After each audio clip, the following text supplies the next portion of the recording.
Hello students, कैसे हैं आप सब। एक बार फिर से आपके अपने YouTube channel online chemistry with Atal Patidar में मैं आपका बहुत बहुत वेलकम करता हूं। पिछले वीडियो में हमने electrochemical cell and electrolytic cell दोनों में डिफरेंस पढ़ा था। आज के वीडियो में हम पढ़ने वाले हैं इलेक्ट्रोकेमिकल सेल के बारे में।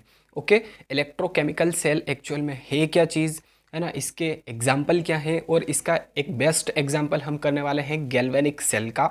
जो एग्जाम्पल है उसको हम डायग्राम के थ्रू डिस्कस करेंगे। ओके, बहुत ही इंपॉर्टेंट वीडियो है आपकी एग्जाम के लिए, और आपकी एनसीईआरटी में भी ये टॉपिक है। सो प्लीज़ गाइज कंसंट्रेशन यहाँ पर बनाए रखिएगा, वीडियो को एंड तक देखना है, बिल्कुल ही आसान हो जाएगा आपके लिए। ओके, तो चलिए सबसे पहले इलेक्ट्रोकेमिकल सेल की जो डेफिनेशन है वो हम देख लेते हैं। प्रीवियस वीडियो में भी देखी थी डेफिनेशन, यहाँ पर भी है डेफिनेशन।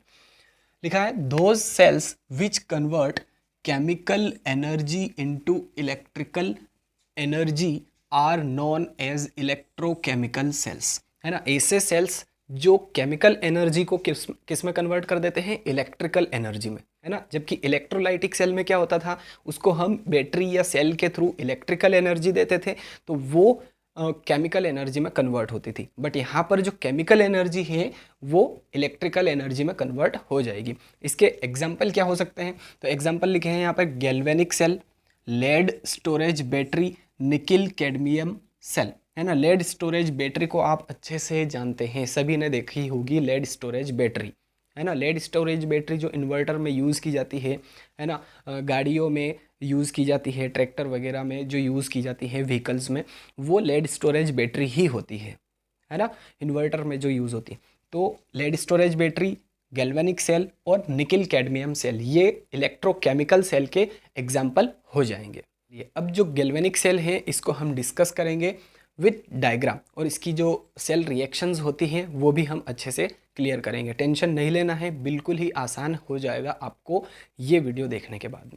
ओके, चलिए, तो गैल्वेनिक सेल में क्या होता है, in this cell zinc rod is dipped in zinc sulphate solution and copper rod in copper sulphate solution. इसमें क्या होता है, देखिए यहाँ पर डायग्राम में भी साथ साथ में हम देखते जाएंगे और थ्योरी भी यहाँ पे समझेंगे, तो बहुत ही आसान हो जाएगा।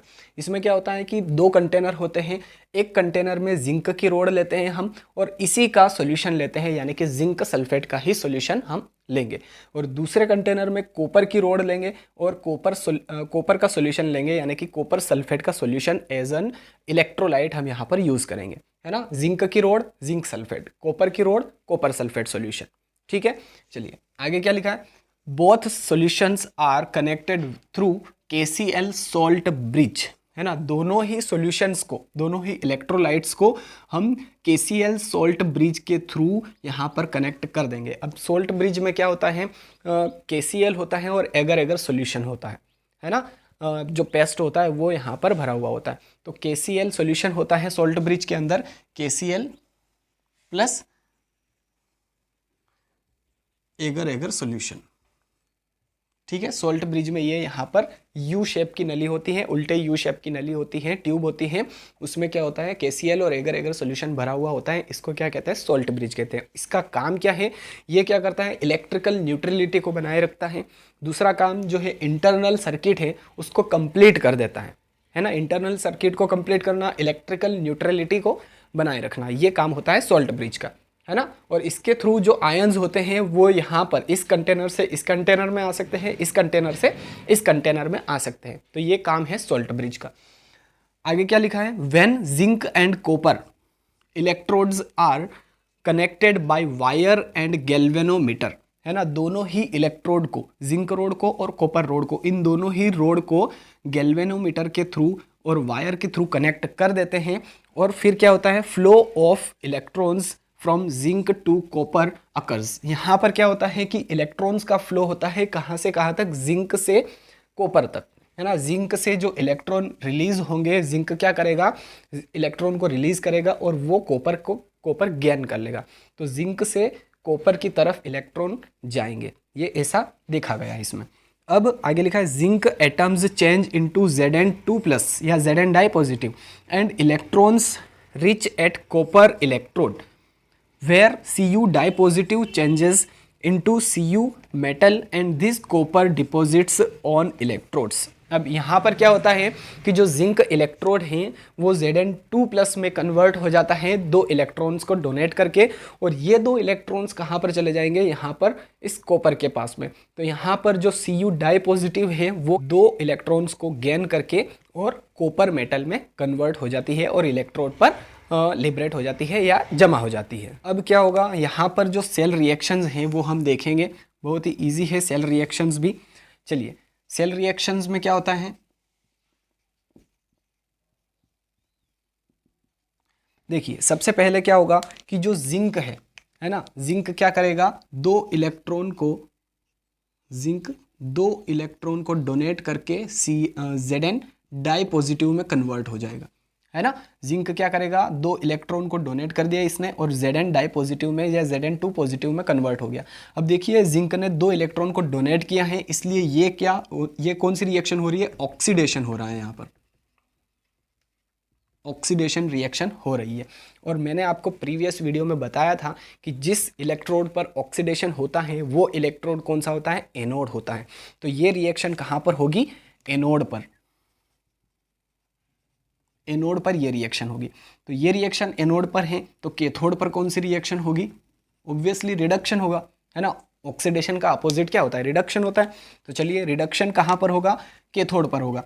इसमें क्या होगा, कॉपर जो है, कॉपर डाई पॉजिटिव जो आयन है वो ये 2 इलेक्ट्रॉन को गेन करके किस में कन्वर्ट हो जाएंगे, कॉपर मेटल में कन्वर्ट हो जाएंगे, कॉपर सॉलिड में कन्वर्ट हो जाएंगे, है ना। ये क्या है, एक्वस है, कॉपर एक्वस है। यहाँ पर जिंक सॉलिड है और जिंक डाई पॉजिटिव ये क्या है, एक्वस मीडियम में है, ठीक है। जब भी कोई आयन्स होंगे वो एक्वस मीडियम में ही होंगे, है ना। और ये जो कॉपर मेटल है ये सॉलिड स्टेट में होगी। अब यहाँ पर कैथोड पर क्या हो रहा है, रिडक्शन हो रहा है, रिडक्शन हो रहा है।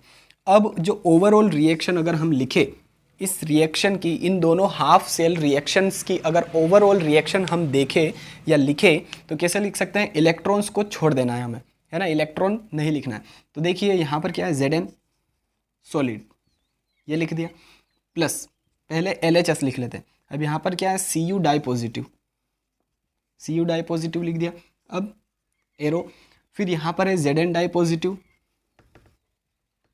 इलेक्ट्रॉन्स को हमें नहीं लिखना है, और यहाँ पर क्या है, Cu सॉलिड, Cu सॉलिड। तो ये ओवरऑल या नेट रिएक्शन हो गई हमारी, कंप्लीट रिएक्शन हो गई इस सेल के लिए, Zn solid plus Cu di positive, arrow Zn di positive plus Cu solid. हमने कुछ भी नहीं करा है, ये जो एनोड और कैथोड पर रिएक्शन हो रही थी बस वही लिखी है, यहाँ पर हमने इलेक्ट्रॉन्स को शो नहीं किया है, बस इतना सा डिफरेंस है इन दोनों में, है ना। तो ये जो है ये हाफ सेल रिएक्शन है और ये कंप्लीट सेल रिएक्शन हो गई या ओवरऑल सेल रिएक्शन हो गई। अब एक और इम्पोर्टेंट चीज़ आती है गैल्वेनिक सेल से रिलेटेड कि इसको रिप्रेजेंट कैसे किया जाता है ना।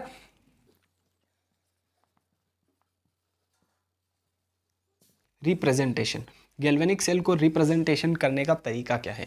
अब देखिए यहाँ पर कुछ नहीं है, जो Zn है ये किस में कन्वर्ट हो रहा है, देखिए Zn किस में कन्वर्ट हो रहा है, Zn डाई पॉजिटिव में।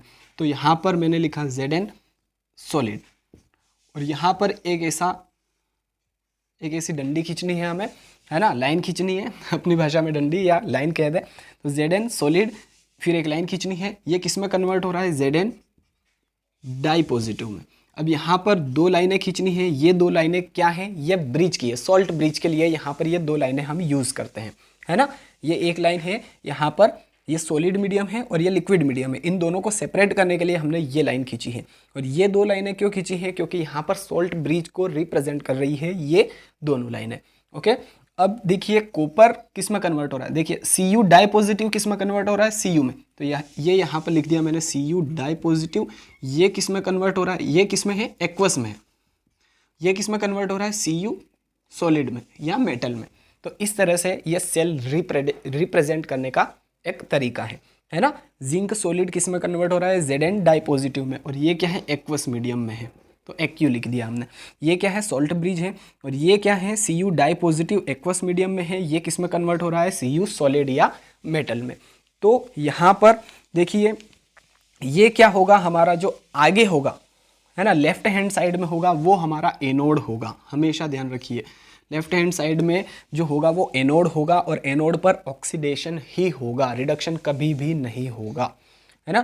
तो ये एनोड है हमारा, ये क्या है, ब्रिज है, ब्रिज है या सॉल्ट ब्रिज कह दें, और ये क्या है, हमारा कैथोड है। तो इसको याद करने का क्या तरीका है, A B C, means left hand side में ए यानी कि एनोड, बीच में क्या होगा, सेंटर में ब्रिज होगा यानी कि सॉल्ट ब्रिज होगा, और लास्ट में क्या होगा, सी होगा यानी कि कैथोड होगा। तो ये गैल्वेनिक सेल को रिप्रेजेंट करने का तरीका है। आई थिंक आपको अच्छे से क्लियर हो चुका है। मुझे आपसे कुछ नहीं चाहिए, सिर्फ आपको 3 काम करने हैं, वीडियो को लाइक करना है, शेयर करना है ज़्यादा से ज़्यादा, एंड सब्सक्राइब करना है। चलिए गाइज, मिलते हैं अब नेक्स्ट वीडियो में। Till then, thank you so much. जय हिंद।